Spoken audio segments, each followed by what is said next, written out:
लोकसंख्या तर 140 करोड आहे. हा. पण जमिनीची संख्या घटत चाललेली आहे. तर हा. असंच जर चाललं तर एखाद्या वेळेस कोणतरी म्हटलंय की 2032 मध्ये जो दुष्काळ पडेल हा.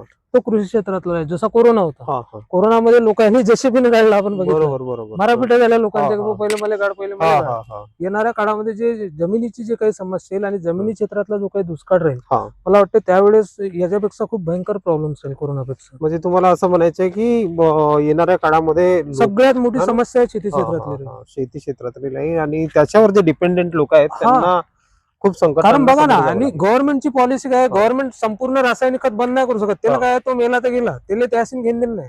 पण बघा, आज आपण बघितलं तर युरिया, डीएपीचे जे रेट वाढलेले आहेत. आता आपण धुळेची एक न्यूज पाहिली की एक शेतकऱ्याला युरिया न भेटल्यामुळे तो जाऊन सुसाईड करत आहे कृषी अधीक्षकाच्या समोर. म्हणजे आजच्या काळात जर रासायनिक खत आपल्याला भेटत नसतील तर येणाऱ्या 10 वर्षाची स्थिती काय राहू शकते. बरोबर. तेव्हा तर शेतकऱ्यांना शेती सोडावी लागेल. सोडावी लागेल. त्याचे पर्याय काय आहेत हे आपल्याला आतापासून